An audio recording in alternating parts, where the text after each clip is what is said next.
Welcome to the Sound on Sound People and Music Industry podcast channel with me, Kevin Paul. In this episode, I talk to Danny Briottet. Danny is a DJ, a musician, and he's also one part of influential dance band Renegade Soundwave. What I like about this interview is that it's full of wonderful stories of early memories in hip-hop, house, and electronic dance music scenes.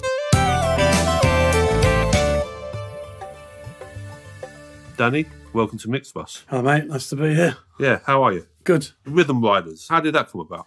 Rhythm Riders just came about because I was introduced to Johnny Zeb from Aswad by a mutual friend, and we got on really well. We hit it off really well right from the beginning, and then he started coming down to my old studio where I used to be, and he was bringing Tony Gadd, the bass player, with him, his partner, and we just started messing around with some ideas, and it turned out they were also working with Tim Brand at the same time, who I knew from his time in Dread Zone, and I'd worked with quite a bit, and is also a good mate. Yeah. So me and Tim just put some rhythms together, some tracks together, and then we developed it, and it was a good experience. I'd always been into Aswad from when I was a kid. You know, I'm from West London, and Aswad are from sort of Ladbroke Grove, which is where I was born, and they were kind of like, I suppose, when I was growing up in the 70s, they were the kind of reggae version of the Clash, let's say. You had the Clash from the rock side, representing West London, and you had Aswad from the reggae side, and those were the two musics that I sort of mainly grew up with. And so I was a huge Aswad fan. I mean, they were fantastic live. They had a fantastic live sound. I think Johnny and Tony, probably the best rhythm section, certainly the best reggae rhythm section, if not the best rhythm section that London's ever produced. And so it just fed from there. But you know, we weren't doing reggae. It was like bringing their harmonies and their songwriting skills into a sort of more electronic kind of domain to try and do something different. And then from that, we had all sorts of remixes done by sort of contemporary producers and DJs. So we'd have like garage mixes, dubstep mixes, you know, hip hop mixes, house mixes, whatever, deep house mixes, which is kind of interesting because it took it in a lot of different directions. You look back on what they did. The film Babylon was like a huge thing when I was a kid, and Warrior Charge was the soundtrack to Babylon, which was an instrumental 12-inch that Aswad put out at the time, which was like in the streets of London where I come from, that was like an anthem sort of thing, you know, that, and the whole film was about sound system culture, which is kind of probably the thing that had the biggest impact on me musically, was being a kid, 14, 15, going to sound systems, you know, when I was still at school. Do you remember some of the names of the sound systems you go into? Yeah, I probably remember all of them, but some of them aren't around Saxon anymore. I mean, Saxon is still going, Saxon is still around. The sound system that was always my favourite was Observer. Okay. And Observer still exists, but I didn't find them at Carnival this year. But that they were like they always had like they'd always play out of the back of an old van at Carnival on the big old speaker boxes that they made, and they were the first ones I saw messing around with, you know, foghorns and like sirens and all that kind of stuff. They used to make it themselves. Now you get apps on your phone for all of that, but they were doing all that kind of thing. So Observer. Then there's ones that I don't think are still there anymore. There was one called Entebbe. There was one called Abba Salam, and they used to always be in weird places. Like you'd have them in like, I remember going to a sound clash in Acton Town Hall. Yeah. And it was like in a town hall, you know, I can't imagine you could ever do something like that. Two big sound systems in there, people smoking weed, all the whole thing going at the, you know, and that was just madness. And other places like Acklam Hall, which later became Subterranea. That was a kind of community centre under the flyover in the 70s, and they had sound clashes in there. And I remember going to one, and it was Shaka, was one of the sounds, and literally everything was vibrating around. It felt like even the Westway was vibrating. The concrete wasn't, but everything was shaking, you know. And for me, those were the real formative experiences of my life. It was there I got the sort of thing of bass. Bass isn't really something you listen to, it's something you feel, you know, you feel it in your stomach, and you kind of, that stayed with me ever since, really, those kind of experiences. And it was at the time, I mean, I used to know, I grew up with like black kids and Asian kids, but I used to go with my mate Baz, and we were both white, and we were like 15, I'd say, when we started going. And at the time, there was no white people in those things. Maybe a couple of women that would be with a few dreads or something, but on the whole, there weren't any white kids there. But nobody ever bothered us, you know, because they could say, well, what are these two white boys doing here? Obviously, we were feeling the music and stuff. And it feels weird to say that now, because now you go out and everything's all mixed up, which is as it should be. Exactly. Yeah, you can go to a sound system, all that kind of Abashanti and all that kind of stuff that's going on now, that wasn't really around then, but you can go to any of those kind of things and you'll see a mixture of races, which is great, which is one of the things I love about London. But back then, there wasn't too many of us that were sort of going to those kind of things, you know. Yeah. But I mean, it was a very different time, wasn't it? It was a very different time socially, yeah, you know, and politically, yeah. you know. How did you end up making music?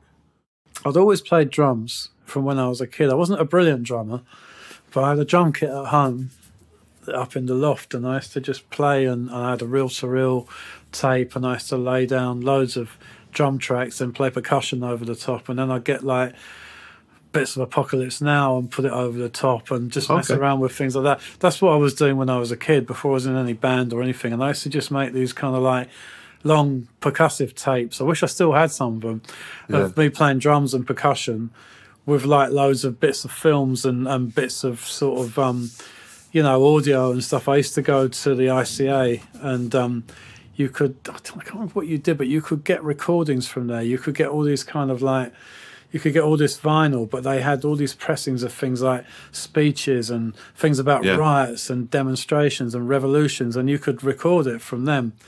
And again, it's kind of like, now that just sounds ridiculous, because you can go online get everything, and in 5 minutes you can find the most obscure. But in those days, you had to actually go out to find your material. It was like later on when you know, into breakbeats and all that kind of stuff and samples, you'd have to go and spend years trolling around shops, getting loads of crap records and taking them home. Digging in the crates. Yeah, digging in the crates. You know, so that's how I started, up in my loft at home. And then, you know, I started to play with other people and stuff. And I knew Carl from around West London and stuff, and he played drums as well. He was actually a much better drummer than me, but we had similar kind of ideas. You know, we sort of came up through, we were influenced by punk. You know, punk was a big thing, but we were a bit too young to even go to the gigs in the beginning. A bit later on, I would go and see the Clash and all of those kind of bands, and I loved the Clash. I never saw the Pistols, but that kind of energy from punk was another thing that really stayed with me. So we had that, and it was like, for me, like growing up in West London at that time, you'd have all these different sort of tribes of people, but you'd all kind of know each other. So when you were at school, you'd have some mates, I don't know how it was for you because you're a bit younger than me, but you'd have like some mates that were like soul boys, and they'd be into soul and jazz funk, and they'd have certain clubs they go to dance and listen to music. Then you'd have other mates that were like West Indian, and they'd be deep into mostly into reggae. Then you'd have other mates that were into new wave and punk. Then you'd have people that were into Bowie, but you all kind of knew each other, and you go to each other's houses and you'd hear each other's music. So I had black mates that knew about sort of the Buzzcocks and sort of the Damned and all that kind of stuff. They wouldn't necessarily go to the gigs, but they understood it and they kind of respected it. And likewise, you know, soul boys might go to punk gigs. And so, but for me, I kind of absorbed all of those different things, and I liked a bit of all of it. But the biggest thing for me was reggae and David Bowie, you know, and David Bowie was sort of like, I must have been about 10 when Space Oddity came out, but then every year after that throughout the 70s, so from when I was 10 to when I was 20, Bowie put out a different album every year, completely different, and I kind of like I that was like a guiding sort of presence through life. And I finally met him with you, didn't I? At Mute, because he was working with you at Mute. Yeah, that's right. And I was doing a remix for the Creatures, and I turned around and he was dancing in the corner, and it was like David Bowie. I was like, bloody hell. But he was like, that was amazing. He was such a humble. I remember him sitting in the kitchen with you and the other sort of engineers and stuff eating takeaway curry off his lap. That's right, in that little kitchen. He was an ordinary guy, very ordinary. Amazing, you know, amazing. So when me and Cole started making music, it was kind of like we had that punk attitude. We had the reggae thing, and we knew loads about kind of like funk and stuff like that. And you had all of the sort of like electronic funk. I don't even know what they call it now, but there were labels. There was stuff like D-Train. Do you remember all that stuff? You're the One for Me, and Rocker's Revenge, and all that kind of stuff, which was kind of like electronic soul music, really. I don't even know what you call it even to this day, but very influential, because a lot of people now are name-checking that stuff, Prelude Records and things like that. So there was just so much kind of stuff to absorb, plus... So this would have been about 1980, what, 3? Yeah, 4? Something like that, yeah. But about then. And so I was, just before the explosion of dance music? Before that, just before that, we were messing around with stuff. So reggae was a big thing. We always were messing around with bass lines and beats. And I was going to Berlin a lot and used to hang out in Berlin, and mainly with a guy called Mark Reeder, who was a guy from Manchester who was kind of...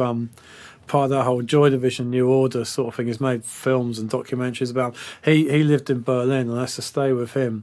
Right. And we used to go to all of these kind of avant-garde Berlin, like electronic clubs and stuff, you know. And they were making all this really new music with, you know, with analog synths and little bits and pieces and stuff. And there was a scene going there that was completely different to anything else that was going on in the world. And Berlin was a kind of... During the Cold War, this was still, and it was like a closed sort of... West Berlin was closed. You had the communist bloc all around it, and you just had this little island of kind of freedom there, where...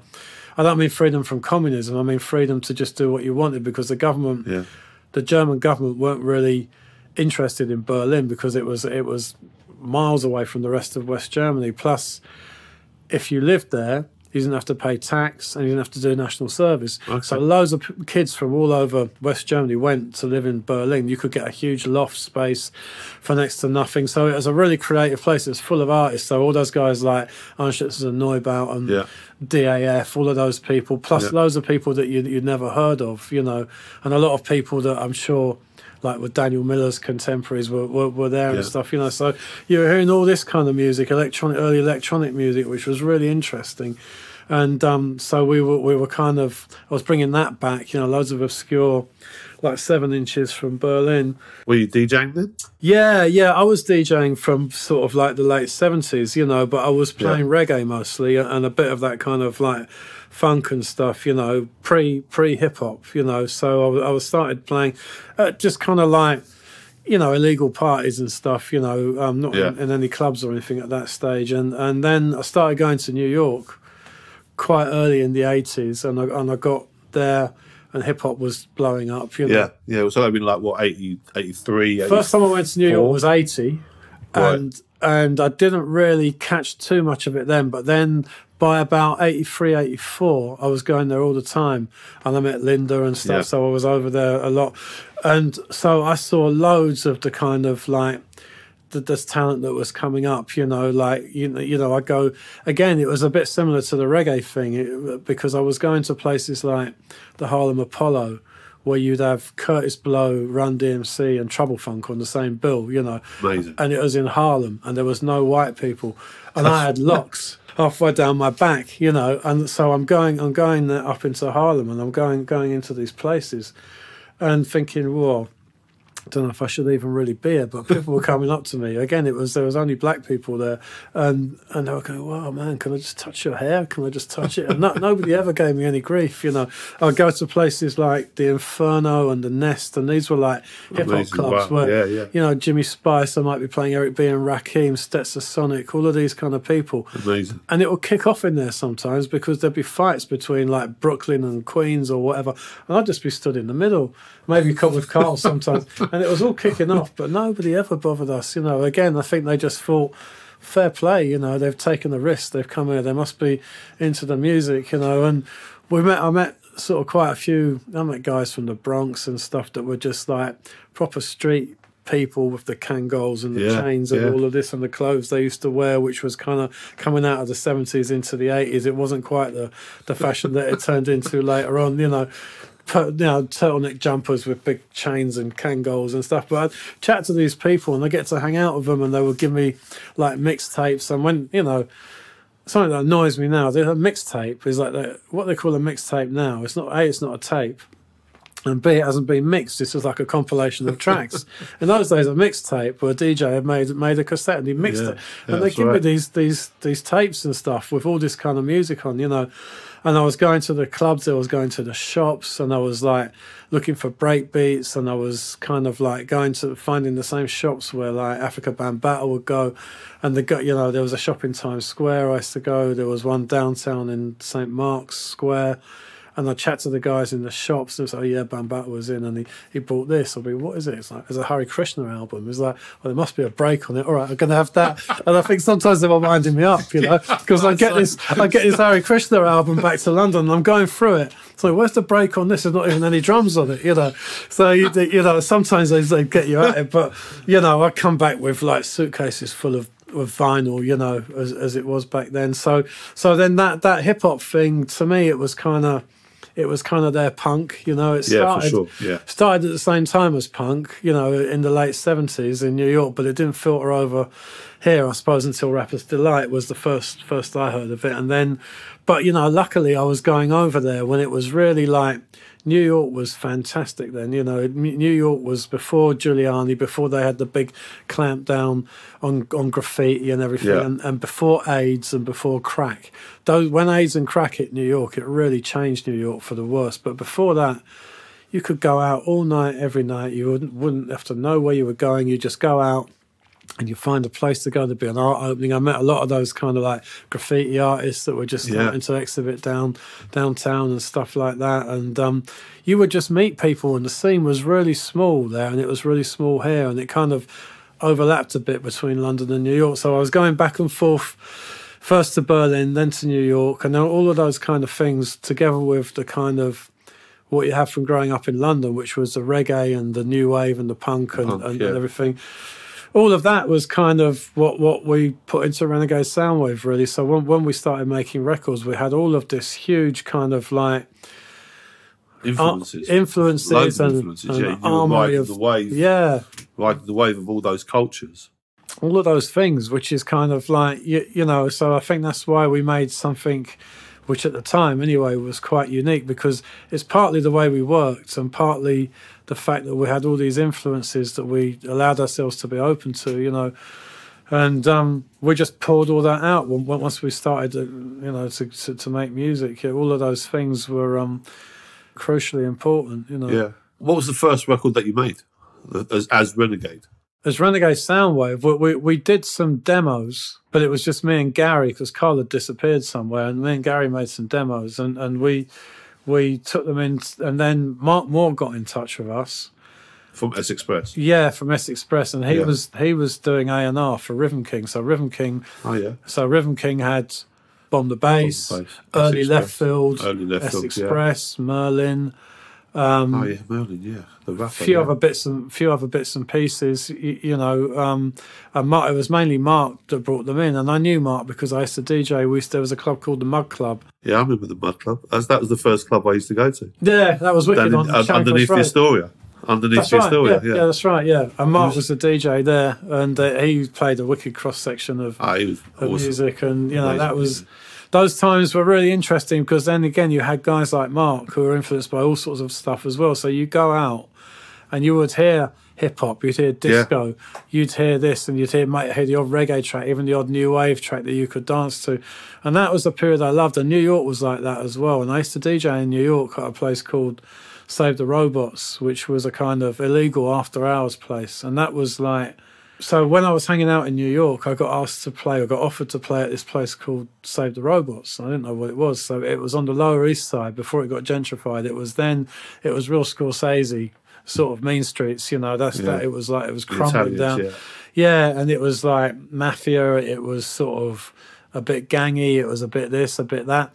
But you'd have places, the after hours places, illegal places. So this was like a whole of one of those old brownstone buildings, but it was very narrow, and you had all the floors were quite small, but they had about 4 or 5 floors. And it was, you could go there and drink. I think it opened at 5 a.m.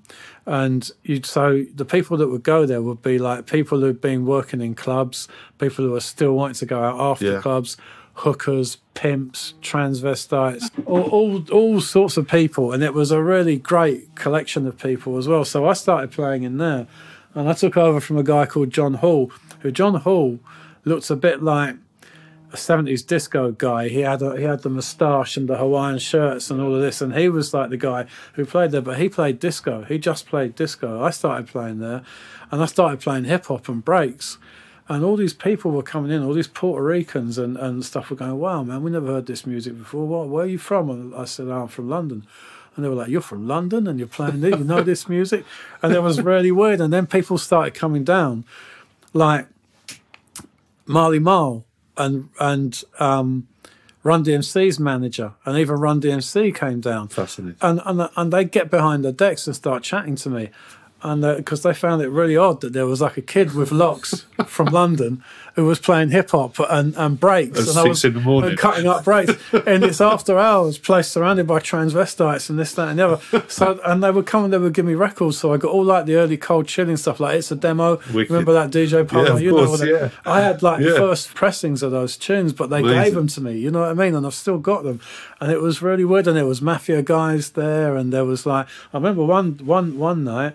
There's these guys there, and they were obviously sort of mobbed up, you know, and they had like suits on and stuff, and they weren't really party people, you know, like, and they were just kind of standing there. I was thinking, oh man, what's going on? What have we done here? And one of them came up to me and goes, yo, can I ask you something? And I said, yeah, sure. Will you play a record for me? And I thought it was going to be something like Andy Williams or something, or some Italian figure said, you got that record, Sucker MCs by Run DMC? Oh, wow. And I said, yeah, I have. Would you play that for me? I said, of course I would. I love that track.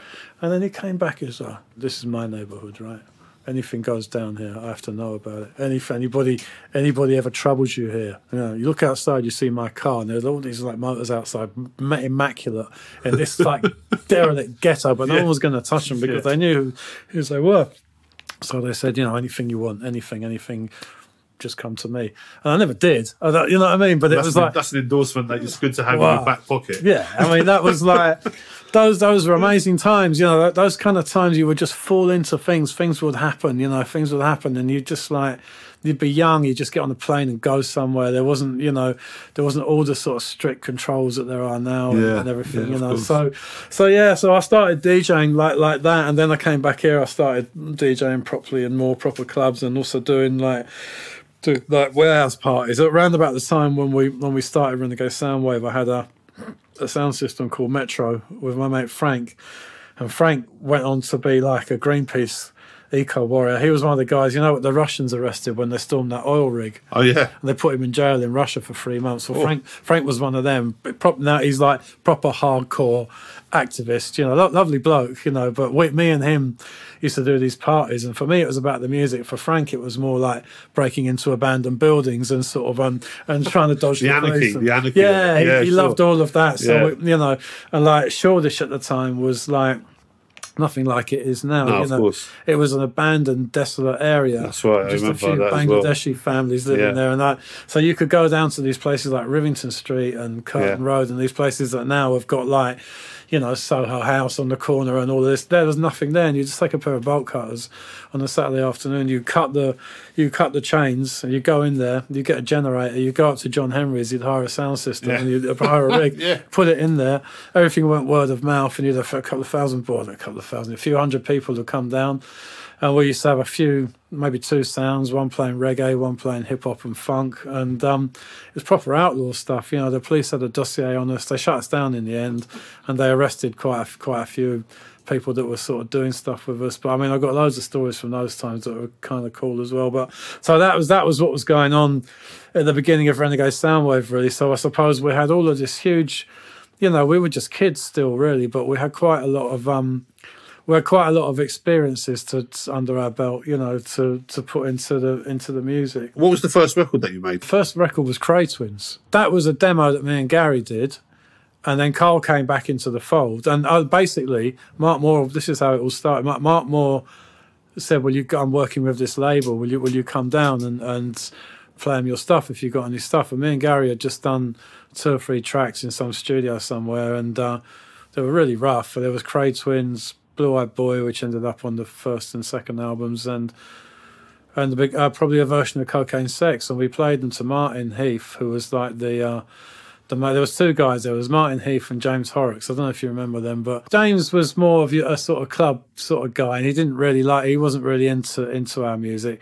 But Martin was an ex-Sandhurst sort of guy who decided to get into music. He's been hugely successful since then. He's done all sorts of things, and he was really kind of, taken by it. It didn't really sound like anything else, and he was like, "Oh, I love this. We've got to put you in the studio." So we went in the studio, and we went to at the time before Mute moved to Harrow Road. They were up in they had two bits, didn't they? One bit was in Westbourne Grove. They had an office there, and then they had a warehouse in King's Cross. Do you remember that? No, I know. I've heard of the warehouse, but I weren't there then. That's when you were probably, before your team might have been, probably even before you were at Conk. This would have been about 86 or 87 or something, I don't know. Anyway, so they had a... That's way before my time. Okay. Yeah, when did I first know you then? Probably 90? about 90... Italia 90? Or? 90. Well, I was at Conk at 91. That would have been after. So it would have been like 92. Yeah. Something like that. Okay, so it's been about 5 or 6 years before that. So...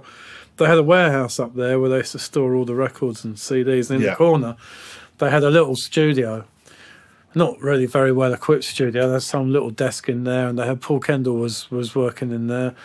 So we went in there to do Cray Twins, and we actually came out with something that sounded pretty good. And we spent forever on drum sounds and things like that. We'd spend like each kick drum would have like 12 parts to it, and same with and we were smashing bottles on the wall for hi-hats and snares and all of this. And Paul was kind of all right with it, and banging chains, and there was like all these pawn shops just literally downstairs around the corner. We were going in there, getting videos out, taking bits of sex sounds off them, and sampling things, and so that was the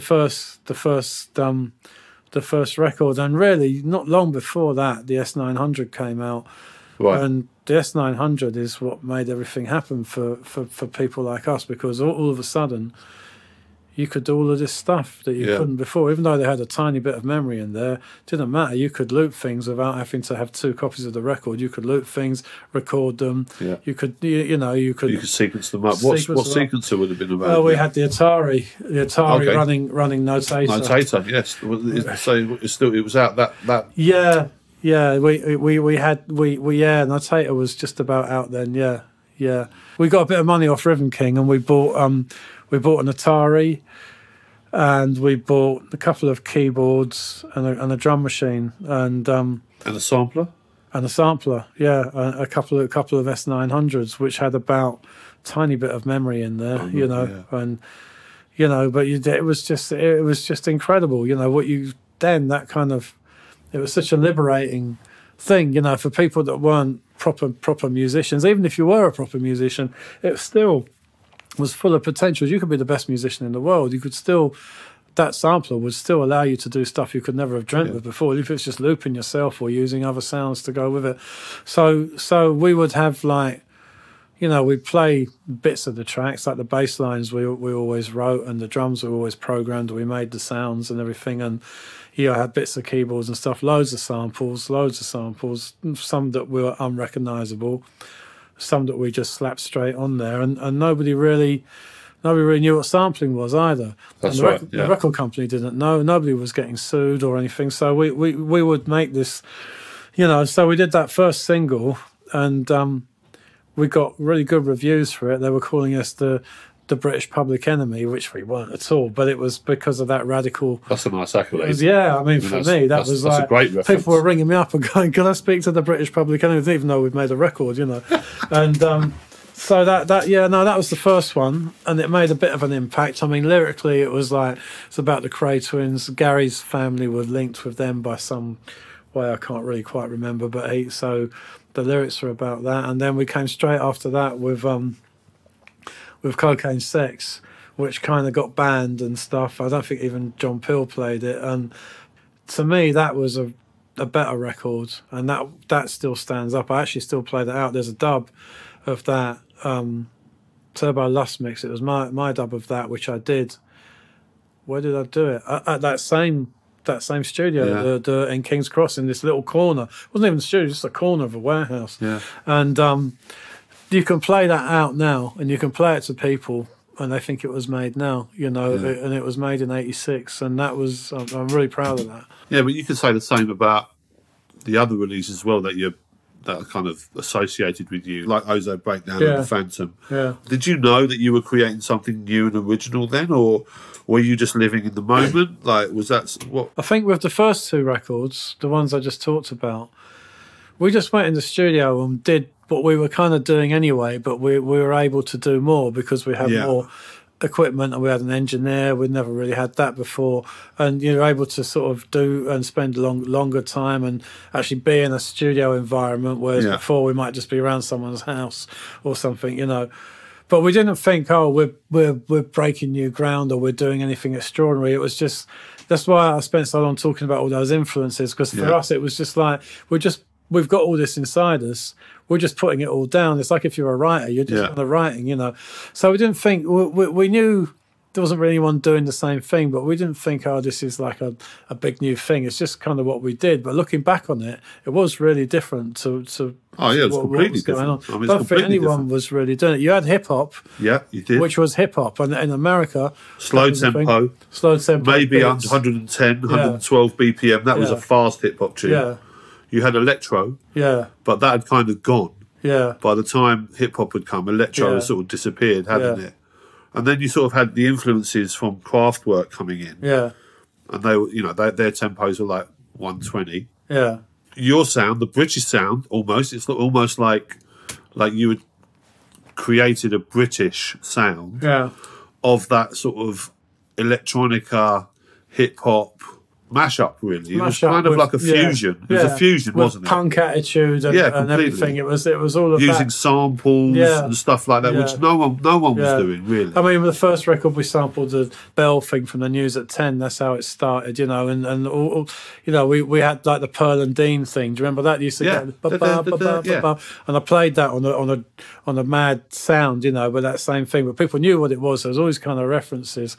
But then with the Phantom and Ozone Breakdown, it was a little bit different because I started them on my own, and by this time we were at Mute, the Mute that you know. Yeah. And as you know, there was 2 studios in there, so we were working with Flood.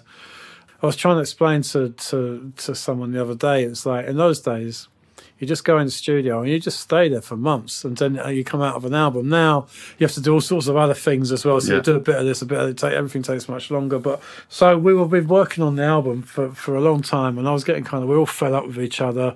Probably Flood was sick of us, and it was just sort of going on and on and on. So I went in the other room with the little studio, and I just started messing around. I did both of those things in one night. I did the drums and the bass for Phantom and probably a Robbery. I just sat there and I did both of them, putting some more bits and stuff in it. And I thought, this is something. And then Carl added some bits. I took it in the other studio and Carl added some bits. And then we mixed it, but it was really, really quick. And then we put it out on the white label, and I was DJing a lot at the time, so I knew everybody. I knew a lot of the guys working in the main dance shops, which were so important in those days. And I mean, all that's gone now. Groove Records, Black Market, Groove Records, City Sounds, you know, Holborn, there was a few of these places dotted around, and I'd go in there to get records anyway. This was like in the early days of house, I suppose, and then I gave them that, and they were like, yeah, Danny, this is going to blow up. People are asking for it. And you could just feel that something was happening with that. It was then the rave thing had started. And the two previous records, they were very slow. They didn't fit into that at all. But when the Phantom came out, you'd hear it everywhere. There was loads of pirate stations on then. You'd put the radio on, you were going to hear it. People would drive past in the car. It was blasting out of the car. Yeah, that was you know what I mean? I'd open my window and I'd hear someone driving past with it. And it was kind of like, that was a really, like, for me, and we sampled The Clash, White Riot on it. So we harked back again to that punk thing. But it was that was a very, very London thing. You know, it was a very London thing. And also it kind of spread throughout the country, because I still bump into people now. So I was in Manchester when that came out. Do you know what that meant in Manchester? Or do you know what that meant in, I don't know, Stoke or whatever? And you don't, because you weren't there. No, you weren't there, yeah. It was really the sound of that period, you know. And I don't know, there was other people doing stuff, but those records were kind of they were kind of militant records in a way. Yeah, they were. Yeah, the attitude of them. Where did you get the name from, Renegade Soundwave? Oh, that was in the beginning. I had a. Do you remember the Transformers before, when it was there was a Transformer, which name was Decepticon Soundwave. Yeah. And it was a robot that turned into a ghetto blaster. Yeah, of course. Yeah. And I had that one, and it'll be a ghetto blaster, and you press a couple of things, and it'll turn into a robot sort of thing.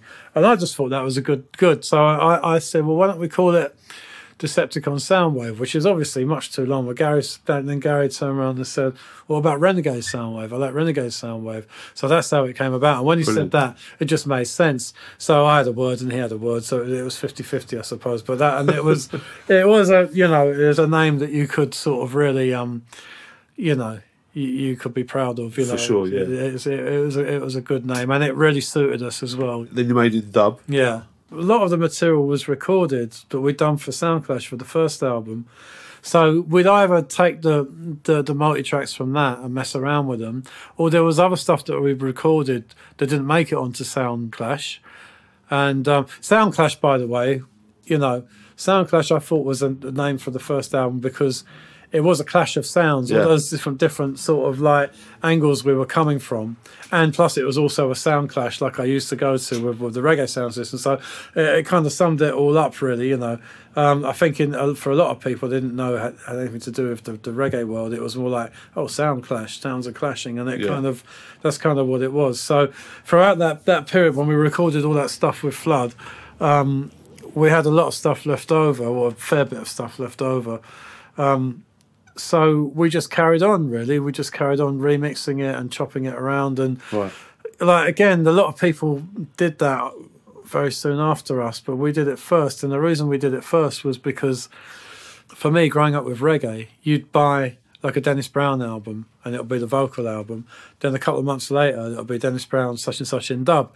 It'll be the same album, but a dub version of it. And you had that right across the board with reggae, Gregory Isaacs, all those kind of artists that you'd listen to. They put the vocal album out and then they do a dub version of it. So I just thought it was a natural thing for us to do. Let's just do a dub version. And it meant that we used to put so much stuff on the tracks, sometimes you couldn't even really hear some of it, or sometimes it wouldn't get an airing because it would be a chance to kind of stretch them in different directions, or maybe some of the ideas that hadn't got onto the first album because you were confined within a more song structure, which is a good discipline to have. But then this gave you the freedom to kind of take them off in different directions. And a lot of people didn't get it at first. They were like, well, I don't understand this. And I was like, well, look, just what we're doing, And we did it. And that was more that was very sort of readily received by the rave generation, because you had tunes like Thunder and When Response to Bass in there that you could play out. Then you had more coming down tunes, so people were coming back from the rave, and you had stuff like Black Eyed Boy, which is for me one of our best sounding tracks. I still play that. And you had like Transworld Siren, and a lot of the tracks on there I really think stand up to this day. Pocket Pawn Dub. There's some really good tracks on there. So some that you'd hear when you were out, and some you put on when you came home. And that was really the soundtrack to what was going on in Britain at the time, to a very large degree. And then you had the Orb did an Orb in dub, and loads of people did a such and such in dub and such and such a dub, after that kind of thing. And it became a kind of more normal thing for sort of white kind of alternative acts to do a dub album kind of thing, But I think it's fair to say we were the first to sort of do that, and we had a gatefold sleeve, double vinyl, so you could play all the tracks out. Yeah, I remember that. Yeah. And then a lot of the DJs in the rave era, they would play the slow tracks because they would play at double speed. Yeah. So you got that. Wow, you're playing. And that would have been like almost jungle. Yeah. Yeah, totally. 160. That would have been like, 160 BPM, and you slow it down on the pitch control. Yeah, so some of that was, and it was really getting towards that when the tempos were really speeding up. And and I think they were just trying to play whatever they could, because a lot of that stuff you couldn't really play out. It wasn't meant to be played out, but whatever you could play out, they'd try and play it out, which was kind of fun and interesting and stuff, Yeah. What can't you live without when you're in the studio when you're making music? Do you have a favourite synth? Do you have a favourite?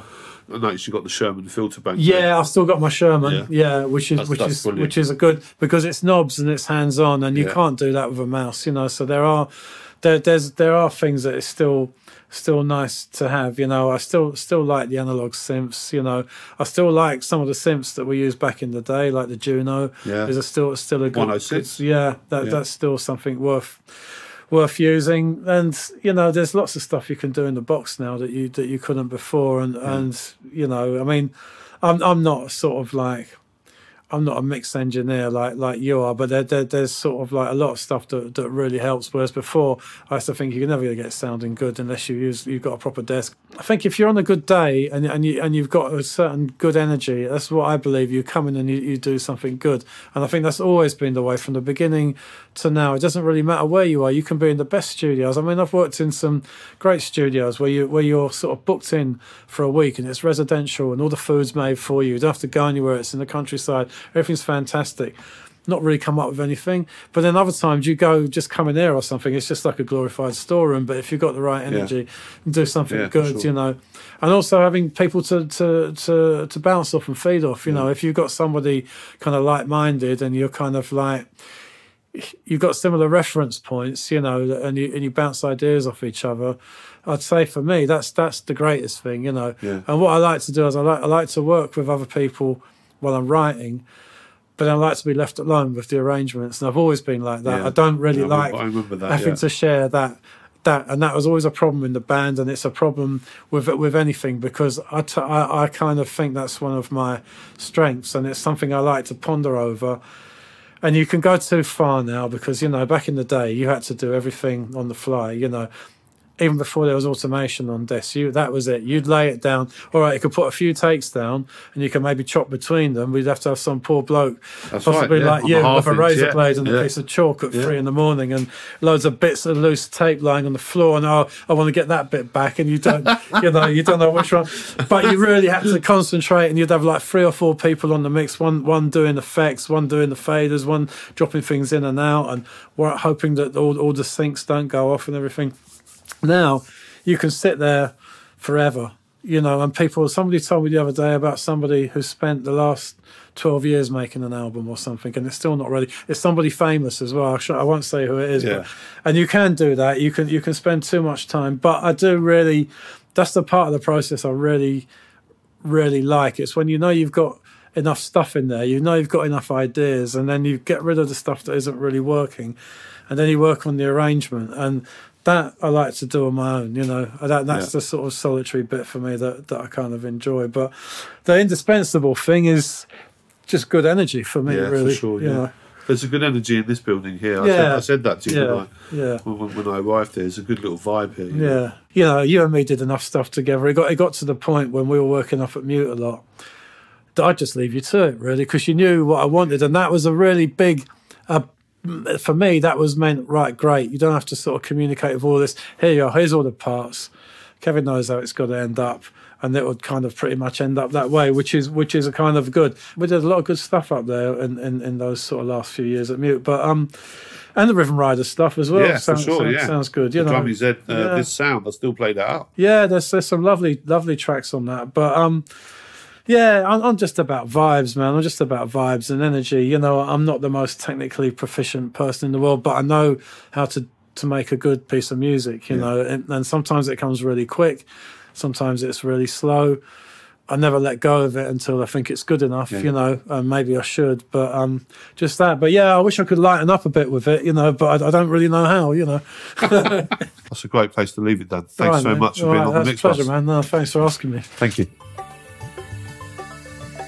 Thank you for listening, and be sure to check out the show notes page for this episode, where you'll find further information along with web links and details of all our other episodes.